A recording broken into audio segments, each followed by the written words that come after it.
What's happening? What's shaking? What's going on? This is Andy Irvine coming to you again from here at Andy's World of Bass. Today is a super special day. I have a very special guest here that came to visit me, and he came bearing gifts. This is Darryl Betts, who came all the way from Pennsylvania. He just finished completing this custom instrument for me, and we've dubbed it the Maple Freak Bass.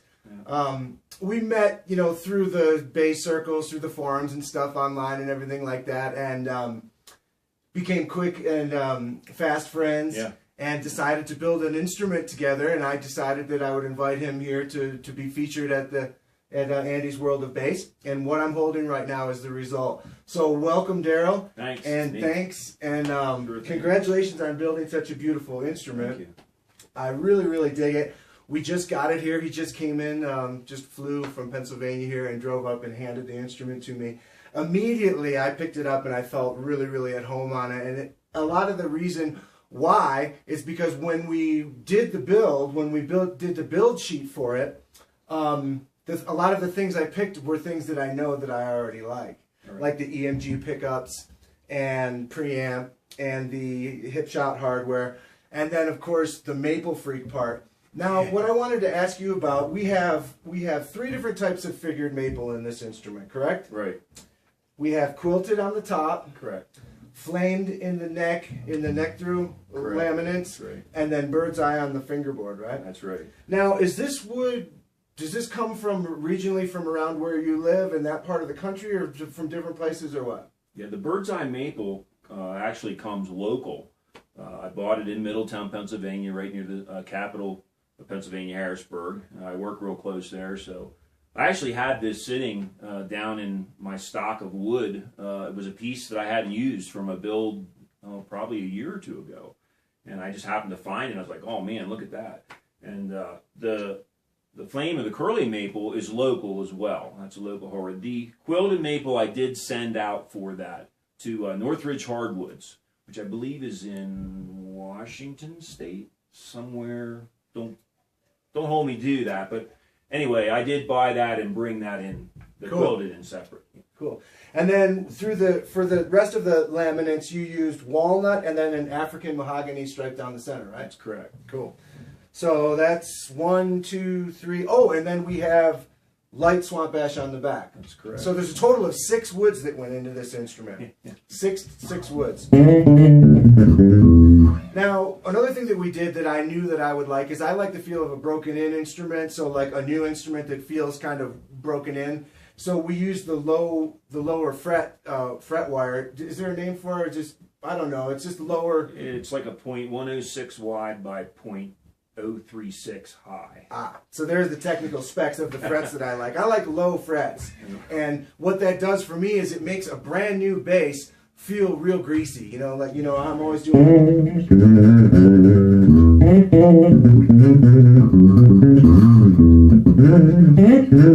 You know, I love that greasy kind of feel. And the way that I'm able to accomplish that naturally and within my own you know, technique is to have the lower frets and to be able to like feel the fingerboard underneath my fingers.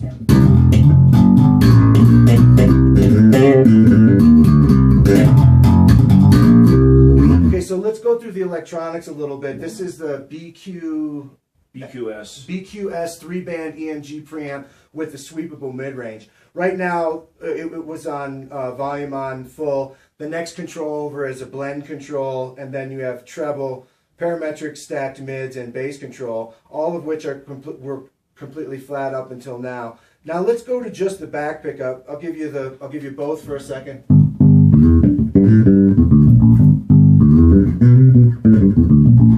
And now the back pickup.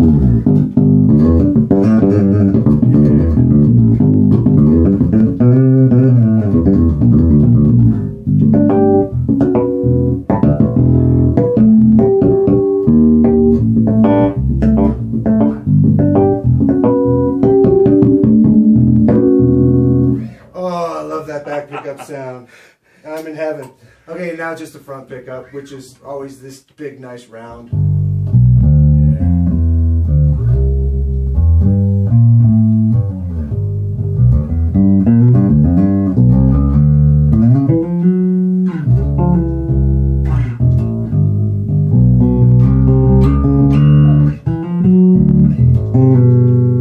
And going back to both.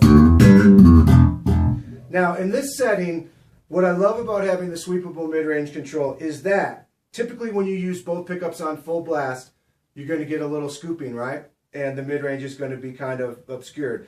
Well, you can recompensate simply by just turning up this mid-range control is so well behaved and so musical. All I have to do is take it from this to this.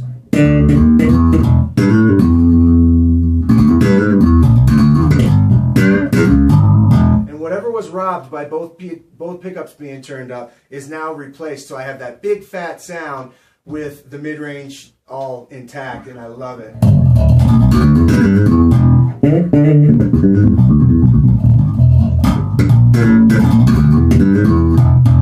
So let's talk about the history of your brand a little bit. Okay. You said this is the 14th instrument that you built? 14th, that's correct. Yeah. Cool. Yeah. And what got you into building basses? Just to give us the short form version of it. Short form is, I was watching a video online of somebody building a guitar, and I said to my wife, I think I'm going to build myself a bass. And she went, ah, and she laughed. She thought that was funny. Well, I built myself a bass.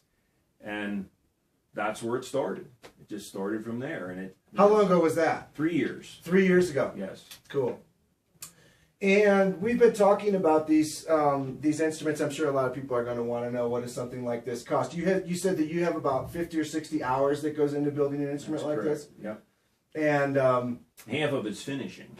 Half of it's the finishing part. Correct. And of course, with all this is all premium stuff. All the components are kind of the cream of the crop in terms of high-end stuff. I know you said you like to use Nordstrand stuff as well. Yeah, I like Nordstrand. Yeah. I like the EMGs too. Yeah, and so do I. And so do I. So typically, if you build an instrument for somebody, they can pick what kind of electronics and hardware and everything that they want. Yeah. And then you'll source it, you'll get it, and then you'll give them a quote for the instrument. Correct. And we were looking at something like between 26 and 2,800 for something like exactly like mine. Yep, that's correct. Cool. So a completely handmade custom instrument that has 6 really high-end tone woods and figured woods in it, and completely premium active electronics and premium hardware for under $3,000. I think that's a pretty smoking deal. So I'm hoping that people will take advantage of that opportunity. One thing I wanted to show real quick before we move on is the way that headstock looks. I love the way that you did the back of this headstock like that. Yeah. It looks so cool. Well, another thing that people are really kind of interested to know is about the weight.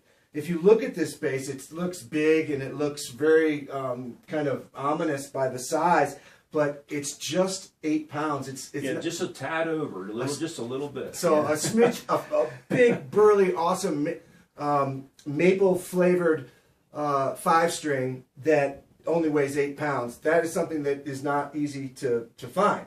And the way we accomplished it was lightening it up with this light swamp ash. Yes. And the other thing that the light swamp ash contributed, I think, right off the back when I was just playing it before we even plugged it in the amp, is that it's really lively. It's really kind of a lively, bright, kind of voiced instrument. Even before I plugged it in, it's just really lively. And the B string,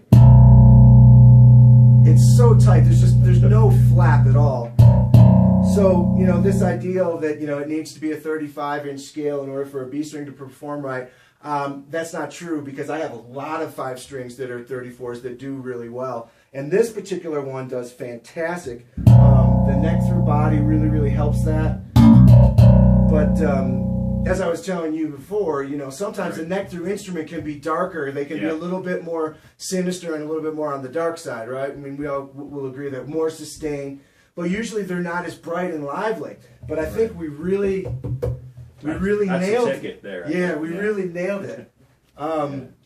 So you have a website, right? Yep, betspace.com. Betspace.com. And also Facebook, Betspace on Facebook. Yeah.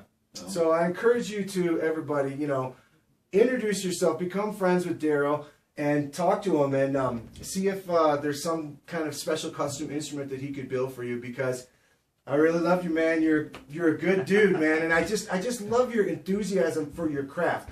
You know, we all love it. When we love what we do, it really shows. Yes. You know what I'm saying? Absolutely. And all the videos that you made about the process of building building this instrument, right, and showing everybody each step by step how you do it. You know, I know because a lot of people have responded to me and said, "Man, that Darryl guy, he's so cool, and he's got the coolest sounding voice and everything like that." Your accent, you know, your Pennsylvania accent and everything. Yeah. So you have an audience that really enjoys you showing them specifically what you're doing, how and when and why, and sharing your process with them. I just want to compliment you on that, because I think that that's going to be the kind of thing that people will really relate to.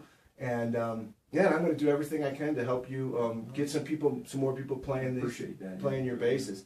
I love it. We're getting ready to basically go on the road for the next 48 hours or so, because I have 3 gigs to play over the next 48 hours, and Darryl's going to come along with me. We're going to be rolling down the highways, and we're bringing the Maple Freak bass with us, and we're going to have some fun. So thanks again for making the trip all the way to Colorado, and we'll be stay tuned. There's a lot more to come this weekend with some live clips and stuff of me playing this bass on my gigs. Thanks for tuning in. Thanks for watching this video. Thanks for watching all the videos. We'll see you next time. Peace.